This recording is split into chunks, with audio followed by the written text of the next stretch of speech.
اللہ تعالیٰ نے جو سارے قرآن جی کا خلاصہ ہے توحید، ایک دفعہ اس کو بھی بڑا اچھی طرح واضح بھی کیا اور پکا بھی کیا، اور اس توحید کو پکا کرنے کے بعد آخر میں 2 صورتیں دعاؤں کی شکل میں اللہ کی پناہ والی رکھ دیں کہ تمہارے اس عقیدے میں، تمہارے اس ایمان میں شیطان کو معمولی سی دخل اندازی اور در اندازی کرنے کا اگر خدشہ ہے تو یہ 2 صورتیں جو ہیں ان کا استعمال کرتے ہو۔ شیطان تمہارے ایمان میں اور تمہارے اعمال میں، تمہارے عقیدے میں کسی طرح کی دخل اندازی اور در اندازی نہیں کر پائے گا اگر ان 2 آخری صورتوں کا استعمال کرتے رہو گے۔ آخر میں بھی اللہ تعالیٰ نے تعوذ اور پناہ کی دعاؤں پہ اختتام فرمایا، اور قرآن مجید کا آغاز جو ہے وہ بھی توحید اور دعا سے کیا ہے۔ قرآن مجید کی ابتدا جو ہے توحید کے سبب سے اور دعا پہ سے کیا ہے، اور اس کا اختتام بھی اللہ تعالیٰ نے توحید سے کیا ہے اور اللہ تعالیٰ سے دعا پہ کیا ہے۔ توحید کے بارے میں یہ سورہ اتنی جامع ہے کہ اللہ تعالیٰ نے صحابہ کرام نے اس سورہ کے کسی لفظ کو سورہ کا عنوان نہیں بنایا، بلکہ اس کا نام ہی اخلاص رکھا گیا ہے کہ خالص اللہ کی توحید جس سے بیان کی گئی، ہر پہلو سے اللہ تعالیٰ کی توحید کو مکمل طور پہ واضح کیا گیا ہے۔ حالانکہ اگر غور کیا جائے تو اس سورہ کی جو پہلی آیت ہے توحید پکی کرنے کے لیے تو وہی کافی ہے۔ قل هو اللہ احد، یہ سورہ آیت جو ہے یہ ایک آیت ہے، یہی مکمل توحید کا سبق ہے اور کافی ہے توحید سمجھنے کے لیے۔ لیکن اللہ تعالیٰ نے اگر کوئی راستہ ہو سکتا تھا شیطان کی در اندازی کا یا وسوسے ڈالنے کا یا گمراہی کا راستہ نکل سکتا تھا کہیں سے، یا پھر پگڈنڈی شرک کی نکل سکتی تھی، تو اللہ تعالیٰ نے ایک ایک پگڈنڈی کا راستہ یا ایک ایک جو فرا تھی اس کی، وہ سارے کے سارے راستے بند کر دیے اور الگ الگ اس کی وضاحت کی۔ اللہ ہے تو ایک ہی۔ سب سے پہلے تو اس سورہ کے فضائل کے بارے میں چند احادیث جو رسول اللہ صلی اللہ علیہ وسلم نے بیان فرمائی ہے وہ بھی سن لیجیے۔ نبی صلی اللہ علیہ وسلم نے صحابہ کرام سے یہ بات ارشاد فرمائی کہ آج میں تمہارے سامنے 1/3 قرآن تلاوت کروں گا، اور نبی صلی اللہ علیہ وسلم نے اندر تشریف لے گئے اور جب باہر تشریف لائے تو نبی صلی اللہ علیہ وسلم نے سورہ اخلاص تلاوت فرمائی اور فرمایا کہ 1/3 قرآن کے برابر ہے۔ دوسری حدیث میں یہ ہے کہ کیا تم لوگ اس بات سے عاجز ہو کہ رات کو سونے سے پہلے 1/3 قرآن پڑھ لیا کرو؟ صحابہ نے عرض کیا یا رسول اللہ یہ تو بڑا مشکل کام ہے، کون ہے ہم میں سے جو 1/3 قرآن مجید سونے سے پہلے پڑھ لے؟ تو نبی صلی اللہ علیہ وسلم نے فرمایا کہ سورہ اخلاص جو ہے یہ 1/3 قرآن کے برابر ہے۔ اس کا مطلب یہ ہے، اور اس مضمون کی کافی احادیث ہے جس سے یہ واضح ہوتی ہے بات، جیسے میں نے پچھلے درس میں بھی حدیث بتائی تھی کل یا ایھا الکافرون کے بارے میں کہ 1/4 قرآن کے برابر ہے۔ اسی حدیث میں یہ بات بھی ہے کہ قل هو اللہ احد جو ہے یہ 1/3 قرآن کے برابر ہے، جس کا مطلب یہ ہے کہ اگر 3 مرتبہ قل هو اللہ احد پڑھ لیا جائے تو انشاءاللہ اللہ کے فضل و کرم سے پورے قرآن مجید پڑھنے کا ثواب مل جائے گا۔ جیسا کہ میں نے کیا تھا کہ قرآن مجید کی تلاوت کے جو دیگر فوائد ہیں وہ نہیں حاصل ہوں گے، ثواب تو مل جائے گا قرآن مجید کے برابر، اس لیے کہ اللہ کے رسول نے فرمایا ہے، لیکن جو دیگر فوائد ہیں قرآن مجید پڑھنے کے اس سے انسان معروم رہے۔ اسی طرح نبی صلی اللہ علیہ وسلم نے ایک قافلہ کسی مہم پہ بھیجا، اس قافلے کا امیر جب جماعت کراتا تو ابتدا قل هو اللہ احد سے کرتا اور پھر کوئی ان کا واقعہ یہ ہے پہلے کوئی دوسری سورہ تلاوت کرتے یا کچھ آیات پڑھتے اور آخر میں قل هو اللہ احد پڑھ کے ختم کرتے رہتے۔ لوگوں نے کہا کہ آپ ایسے کیوں کرتے ہیں، آپ ایسا نہ کریں۔ لیکن انہوں نے مسلسل ایسا ہی طریقہ اختیار کیا، اور جب یہ لشکر واپس آیا مدینے میں تو لوگوں نے نبی صلی اللہ علیہ وسلم سے تذکرہ کیا اس کا، نبی صلی اللہ علیہ وسلم نے فرمایا کہ اسے پوچھو یہ کیوں ایسا کرتا ہے۔ جب ان سے پوچھا گیا تو امیر نے یہ بات کہی کہ مجھے اس سورہ میں اللہ تعالیٰ کی صفات بیان کی گئی ہے، لہذا مجھے اس سورہ سے محبت ہے۔ نبی صلی اللہ علیہ وسلم نے فرمایا کہ اس آدمی سے کہو کہ تم جب اس سورہ سے محبت کرتے ہو تو اللہ تم سے محبت کرتا ہے۔ اسی طرح ایک اور آدمی کو نبی صلی اللہ علیہ وسلم نے سورہ اخلاص تلاوت کرتے ہوئے سنا، اور نبی صلی اللہ علیہ وسلم نے اس کی تلاوت سن کے یہ بات ارشاد فرمائی واجب ہے، اس پہ جنت واجب ہو گئی سورہ اخلاص کی تلاوت پہ۔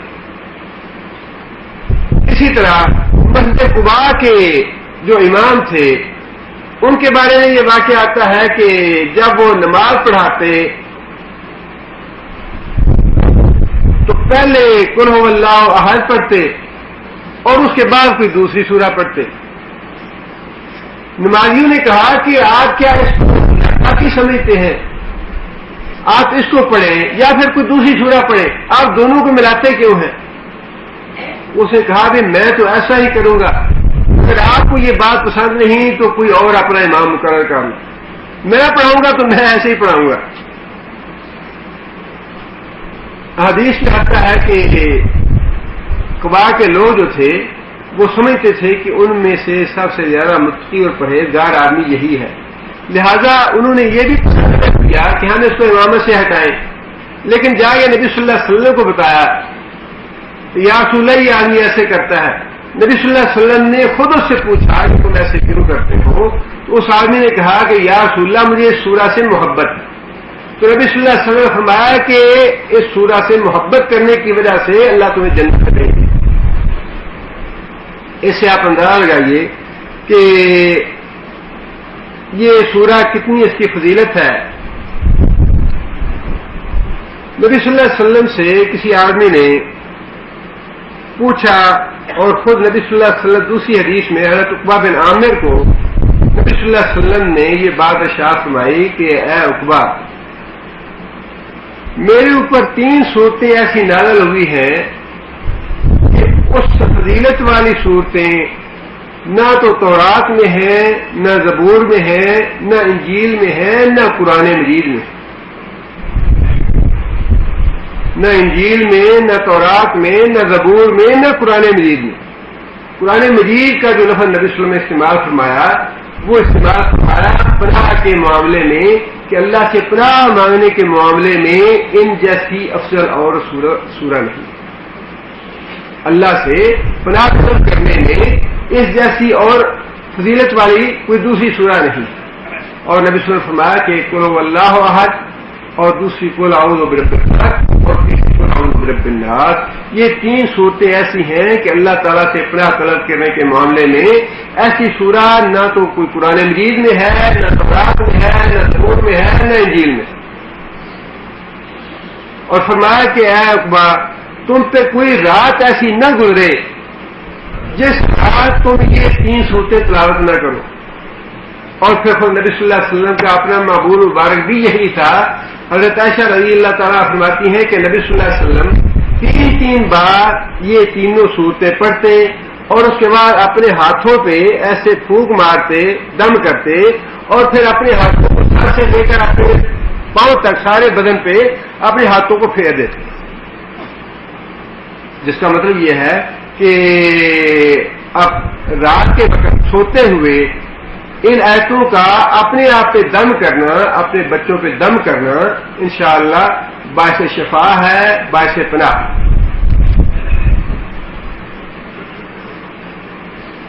اس کے شان نزول کے بارے میں مفسرین نے یہ لکھا ہے کہ کیونکہ بحث اور جھگڑا تو توحید کے بارے میں مسلسل ہو رہا تھا کہ اللہ ایک ہے، اور وہ کہتے تھے کہ ہاں ٹھیک ہے اللہ تو ہے، لیکن اس کے ساتھ کچھ بزرگ بھی ہیں، کچھ اختیار والے بھی ہیں، کچھ کرنے والے بھی ہیں، کچھ پڑھنے والے بھی ہیں، دوسرے بھی ہیں کچھ اور ان کو بھی اللہ نے دیا ہوا ہے. یہ بہت بڑا مغالطہ ہے شیطان کا. ان کو بھی اللہ نے ہی دیا ہوا ہے.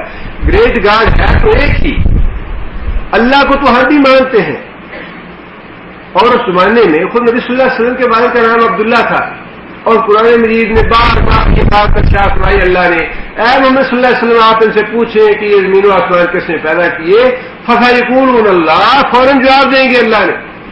اللہ کے انکار نہیں تھے, اللہ کو جانتے تھے, اللہ کو مانتے تھے, اللہ کو پہچانتے تھے, لیکن جھگڑا اس بات کا تھا کہ اللہ کے ساتھ کوئی دوسرے بھی ہیں جن کو اللہ نے ہی کچھ دیا ہوا ہے.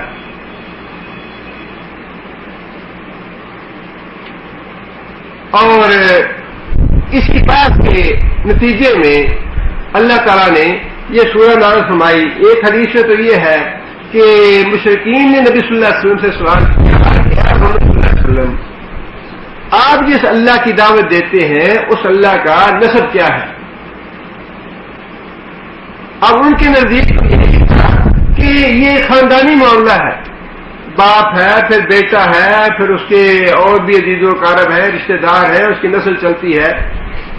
اسی لیے مشرکین نے جو پتھروں کے بت بناتے ہیں ان میں مذکر بھی بناتے ہیں, مؤنث بھی بناتے ہیں. مذکر کو وہ دیوتا کہتے ہیں اور مؤنث کو دیوی کہتے ہیں. یہودیوں کے ہاں بھی عزیر علیہ السلام اللہ کے بیٹے تھے, اور اسی طرح عیسائی جو ہیں عیسیٰ علیہ السلام کو اپنا اللہ کا بیٹا سمجھتے ہیں. اسی لیے ان کا سوال بھی یہی تھا کہ جس اللہ کی طرف آپ دعوت دیتے ہیں اس کا نسب کیا ہے. اور ایسے ہی سوال مدینہ میں نبی صلی اللہ علیہ وسلم نے یہودیوں نے بھی کیے. یہودیوں نے آ کے سوال کیا, یہودی علماء نے, کہ اے محمد صلی اللہ علیہ وسلم, ملائکہ کو اللہ تعالیٰ نے نور سے پیدا کیا ہے, آدم کو مٹی سے پیدا کیا ہے, ابلیس کو آگ سے پیدا کیا ہے, آسمان کو دھویں سے پیدا کیا ہے, اور زمین کو پانی کے جھاگ سے پیدا کیا ہے. تو آپ ہمیں یہ بتائیں کہ اللہ تعالیٰ کس چیز سے پیدا ہوئے. اسی طرح یہودی علماء نے ہی یہ بھی سوال کیا نبی صلی اللہ علیہ وسلم سے کہ اللہ تعالیٰ کی جنس کیا ہے. آخر اللہ جس طرح انسان کی جنس جو ہے وہ مٹی ہے, ابلیس کی جنس جو ہے وہ آگ ہے, فرشتوں کی جنس جو ہے وہ نور ہے, اسی طرح اللہ کی بھی کوئی جنس ہونی چاہیے. اللہ کی جنس کیا ہے؟ کیا سونے سے بنا ہے اللہ, یا تانبے سے بنا ہے, لوہے سے بنا ہے, چاندی سے بنا ہے, کسی سے بنا ہے؟ اور پھر اللہ کھاتا کیا ہے, اللہ پیتا کیا ہے, اللہ کس کا وارث ہے, اور اللہ کا وارث کون بنے گا؟ یہ سوالات تھے جو رسول اکرم صلی اللہ علیہ وسلم نے مکہ میں مشرکین نے کیے اور یہود نے مدینے میں کیے. اب انہی سوالات کی وجہ سے بعض لوگوں نے اس کے مکی اور مدنی ہونے کا اختلاف کیا ہے, لیکن اس کا جواب بعض مفسرین نے بڑا اچھا دیا ہے کہ یہ ضروری نہیں ہے کہ نبی صلی اللہ علیہ وسلم سے ایک سوال مکے میں کیا گیا ہو تو نازل وہ سورہ مکے میں ہوئی ہو, اور جب وہی سوال نبی صلی اللہ علیہ وسلم سے مدینے میں کیا گیا تو اللہ تعالیٰ نے نبی صلی اللہ علیہ وسلم کو ہدایت فرمائی کہ فلاں صورت آپ تلاوت کر کے اس کا جواب دے دیں. تو اس کا مطلب نزول نہیں ہے, یہ ممکن ہے کہ جب یہود نے یہ سوال کیے تو نبی صلی اللہ علیہ وسلم کو اللہ تعالیٰ نے ہدایت فرمائی کہ سورہ اخلاص تلاوت کر کے سنا دو, یعنی یہ اس کا جواب. نزول جو ہے اس کا وہی ہے جب وہ پہلی مرتبہ نازل ہوئی, اور وہ مکے میں نازل ہوئی مشرکین کے سوال پہ. اب اللہ تعالیٰ نے پہلی بات تو یہ ارشاد فرمائی, قل هو اللہ احد. اے محمد صلی اللہ علیہ وسلم آپ اعلان کر دیجئے یہ کل جو ہے یہ بات کو ختم کرنے والی بات ہے. آج تک تو یہ بات چلتی آ رہی تھی, کیا ہے, کیسے ہے, وارث کون ہوگا, اس کا بیٹا ہے یا نہیں ہے, یا آگے نسل چلتی ہے یا نہیں چلتی, کیا کھاتا ہے کیا پیتا ہے. کل کہہ کے اللہ تعالیٰ نے بات کا دروازہ ہمیشہ کے لیے بند کر دیا کہ اب اس بارے میں تمہیں اور سوال کرنے کی ضرورت نہیں ہے, یہ آخری اور قطعی بات ہے, سمجھتے ہو سمجھ لو, نہیں سمجھ کر دفاع ہو. فرمایا قل هو اللہ احد, جس اللہ کے بارے میں تم مجھ سے سوال کرتے ہو وہ اللہ ایک ہے, اس جیسا کوئی دوسرا اللہ نہیں ہے. اپنی ذات میں، اپنی صفات میں، الوہیت میں، ربوبیت میں، ہر لحاظ سے وہ اللہ ایک ہے. اور پھر اللہ الصمد، اللہ کی ذات خود بے نیاز ہے لیکن باقی سارے لوگ اس کے محتاج ہیں.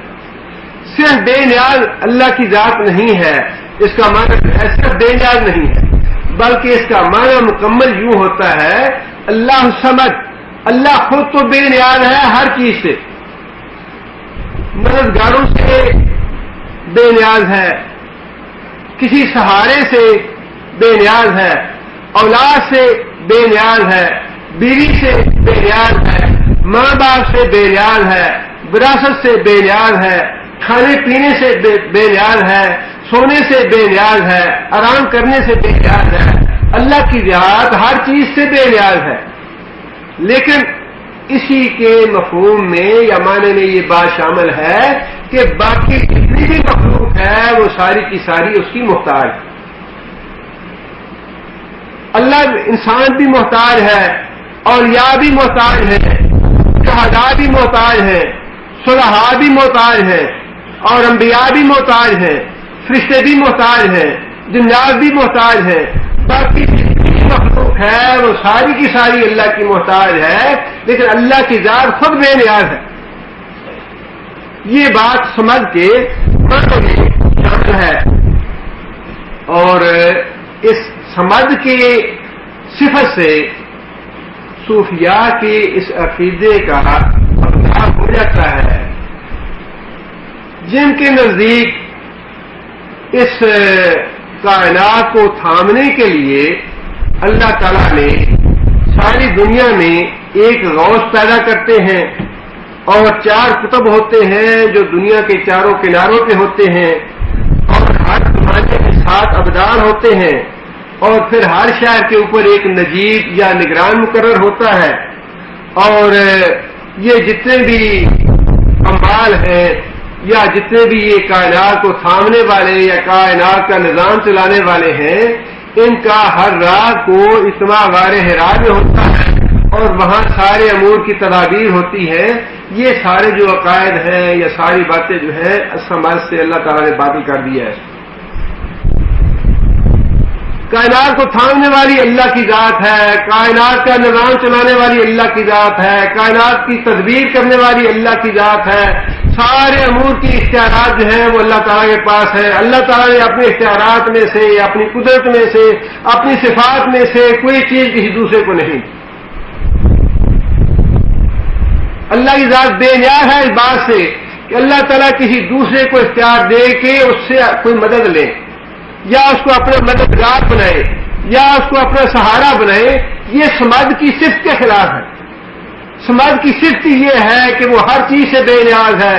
نہ اللہ تعالیٰ کو قطب کی ضرورت ہے، نہ ابدال کی ضرورت ہے، نہ نجیبوں کی ضرورت ہے، کسی کی بھی ضرورت نہیں ہے. اللہ تعالیٰ کی ذات اپنی ذات میں اکیلا ہے اور سمجھ ہے اور بے نیاز ہے.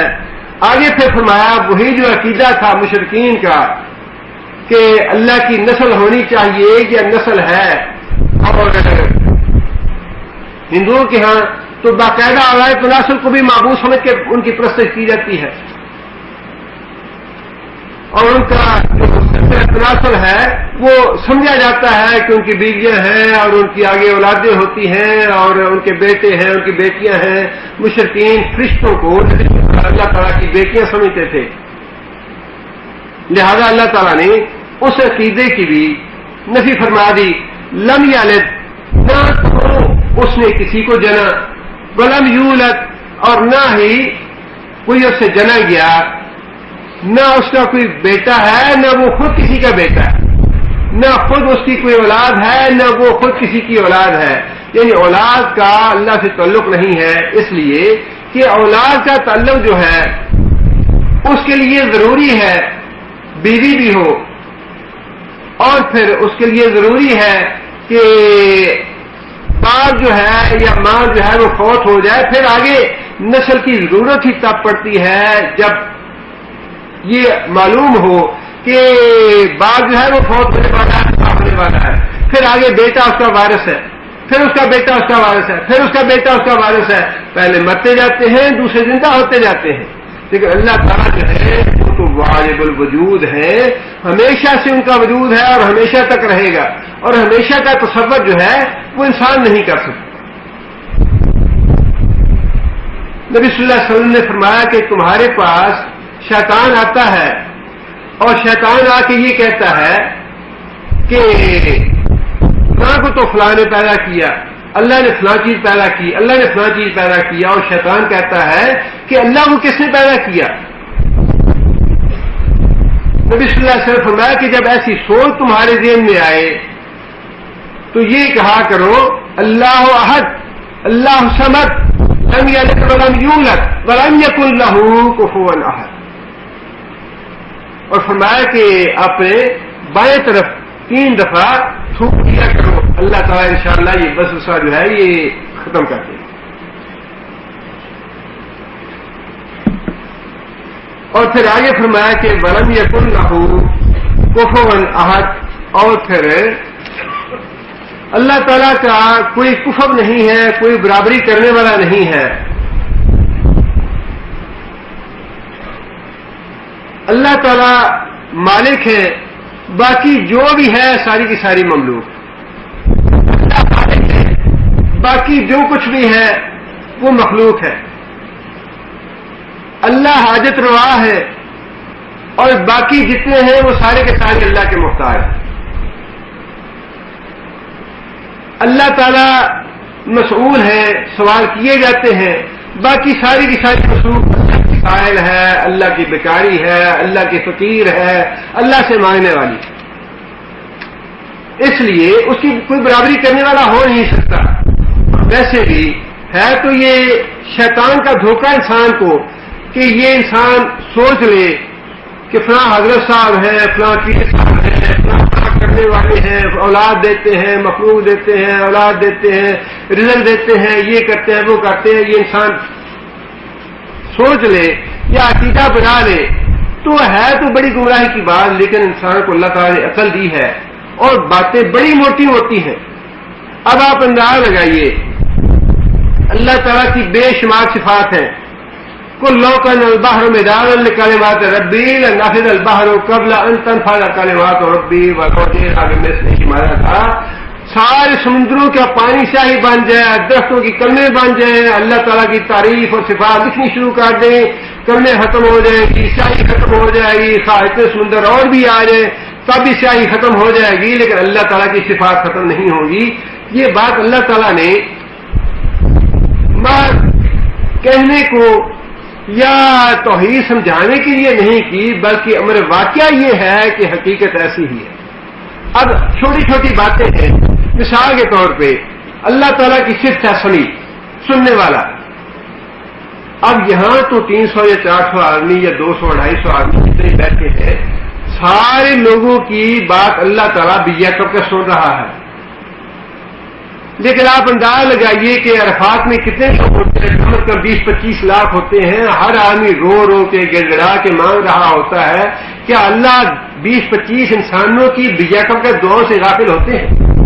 اللہ 20-25 لاکھ لوگوں کی دعائیں سن بھی رہے ہوتے ہیں. جس کو جو دینا ہوتا ہے اس کے فیصلے بھی فرماتے ہیں. اور لا یذل ربی ولا ینسا، 25 لاکھ لوگوں میں سے ایک آدمی بھی اللہ کو بھولتا نہیں ہے، ایک بچہ بھی بھولتا نہیں.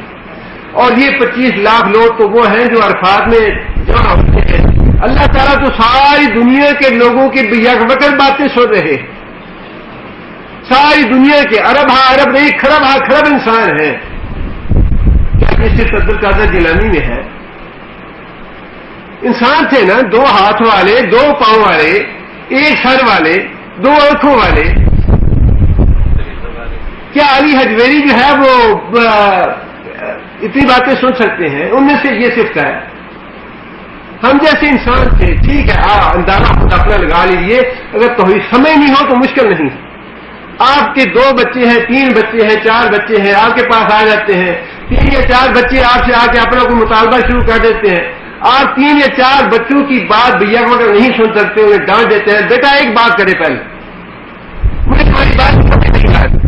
اور آپ کے یہ فیصلہ کرنا مشکل ہو جاتا ہے کہ کس کی جواب، کس کے سوال کا یا کس کی بات کا کیا جواب دینا ہے۔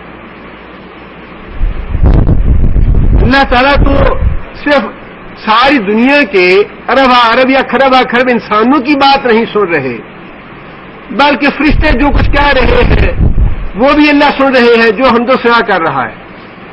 جنات کی مخلوق جو زبان سے بات کرتی ہے، جو کہتی ہے، جو مانگتی ہے، اللہ اس کو بھی سن رہا ہے۔ اور پھر اللہ تعالیٰ تو چرندوں اور پرندوں کی زبان بھی سمجھتے ہیں، جو کچھ وہ کہتے ہیں اللہ کی تسبیح بیان کرتے ہیں، اللہ ایک ایک پرندے کی تسبیح جو ہے وہ سن رہا ہے۔ اور پرندوں کے علاوہ جن چیزوں کو ہم بے جان سمجھتے ہیں وہ بھی تسبیح کر رہے ہیں۔ یسبح للہ ما فی السماوات والارض، زمین و آسمان کی ہر چیز، درخت جو ہے وہ تسبیح کرتے ہیں، دیواریں تسبیح کرتی ہیں، پتھر تسبیح کرتے ہیں، پانی تسبیح کرتا ہے، ہر چیز کائنات کی تسبیح کر رہی ہے، انسانوں کے علاوہ، فرشتوں کے علاوہ، جنات کے علاوہ، پرندوں کے علاوہ، چرندوں کے علاوہ جو چیز اللہ تعالیٰ کی تسبیح کر رہی ہے اللہ تعالیٰ سن رہے ہیں۔ اور یہ اللہ تعالیٰ کی ایک صفت ہے سمیع، اللہ سننے والا ہے۔ اللہ کی برابری کرنے والا ہے کوئی؟ جن کو ہم نے جن کے مزار بنا رکھے ہیں، جن کے کبے بنا رکھے ہیں، یا جن کو حاجت روا اپنا سمجھتے ہیں، یا جن کو مال اور دولت دینے والا سمجھتے ہیں، جن کو رازق سمجھتے ہیں، یا اولاد دینے والا یا صحت دینے والا سمجھتے ہیں، ان میں سے کوئی ایک ہے، کسی آج زندہ کو پکڑ لیجئے، کل کو مر جائے گا تو اور بات ہے، کسی ایک زندہ جو خانقاہ میں بیٹھا ہوا ہے اور جسے آپ سمجھتے ہیں بڑا کرنے والا، بڑا بھرنے والا، یا حاجت روا یا مشکل کشا ہے، اسے پکڑ لیجئے، 10 باتیں 10 آدمی کھڑے ہو کے اس کو اپنی بات سنائیں اور دیکھیں کتنے آدمی کی بات سنتا ہے۔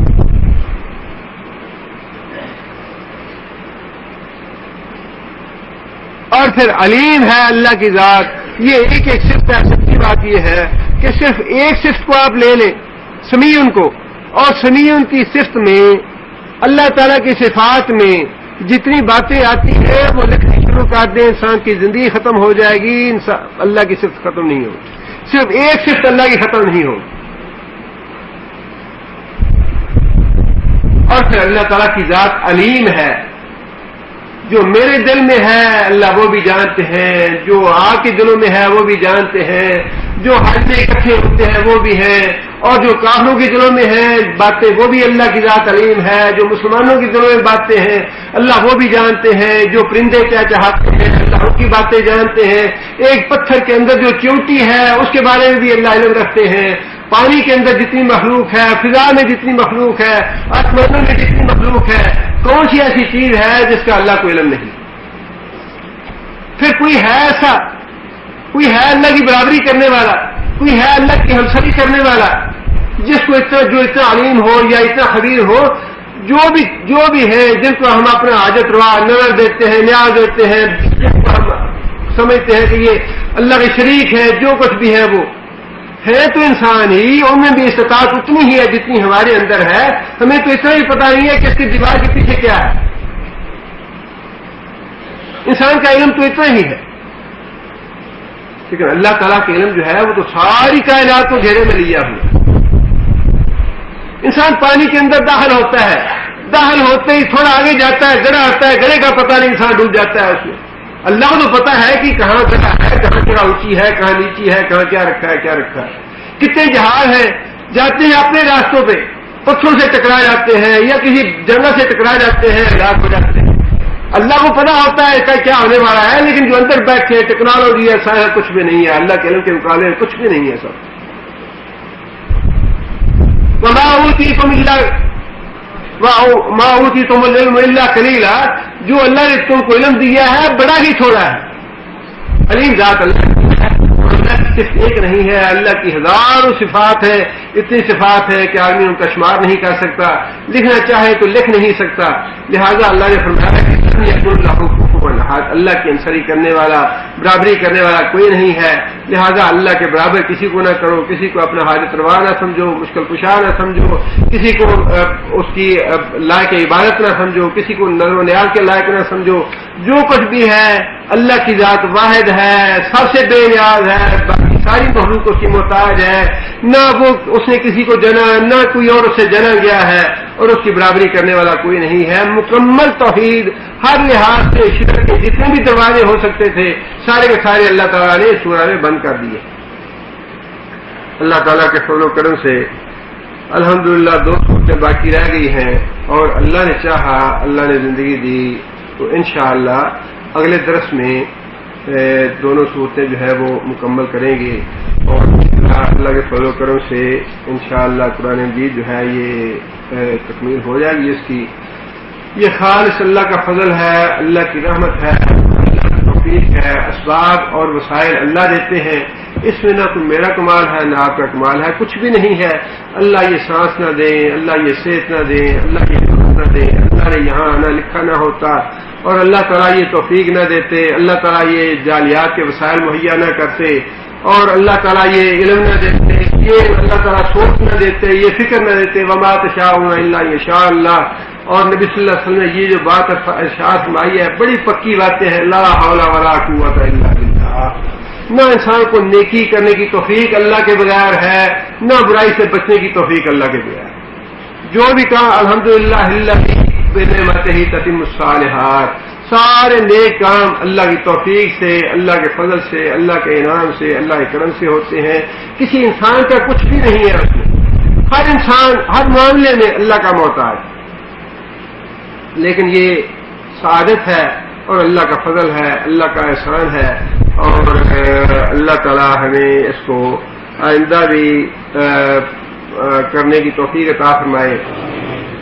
اللہ کے فضل و کرم سے جس آپ کے نالج کے لیے آج سے تقریباً 25 سال پہلے 85 میں یہ دریا میں سلسلہ شروع کیا تھا اور کچھ دیر تک یہ بلکہ زیادہ عرصہ گھر میں ہوتا رہا. اور جب اس کے بعد کچھ حالات ایسے ہو گئے کہ گھر میں ہم نے درس کرنے کا سلسلہ ترک کرنے کا فیصلہ کیا تو اللہ تعالیٰ نے وہی بات ہے, اللہ تعالیٰ کے اسباب پیدا کرنے والی, ہمارے اپنے دامن میں تو کچھ بھی نہیں ہے. انسان سے ہم بڑے گناہ گار ہیں اور اللہ کے فضل اور اللہ کی عنایت کے بغیر کچھ بھی نہیں کر سکتے. اس زمانے میں مکتب جالیات بدیہ کے مدیر تھے شیخ محمد سفیان, اللہ تعالیٰ ان پہ کروڑ کروڑ رحمت فرمائے. ان سے ہم نے بات کی تو انہوں نے خاص طور پہ یہ بات کہی کہ چونکہ وہ کتاب کے حوالے سے جانتے تھے, سب سے پہلے مکتب بدیہ والوں نے ہی شیخ محمد سفیان رحمہ اللہ نے شائع کی, اس حوالے سے وہ جانتے تھے. بہرحال انہوں نے کہا کہ میں آپ لوگوں کو جالیات کا انتظام کر دیتا ہوں اور آپ آئندہ اپنے گھر میں درس کرنے کا سلسلہ جو ہے یہ بند کر دیں. الحمدللہ اللہ کے فضل و کرم سے انہوں نے کہا کہ آپ کو کہاں زیادہ سہولت محسوس ہوتی ہے جہاں پہ لوگ آسانی سے آ سکتے ہوں. ہم نے بتایا کہ ہارا کے قریب جو بھی آپ مکتب جالیات کا انتظام ہو جائے تو انشاءاللہ لوگوں کو سہولت ہوگی. انہوں نے مکتب جالیات سلیمانیہ کے جو مدیر تھے اللہ تعالیٰ ان کو بھی جزائے خیر دے,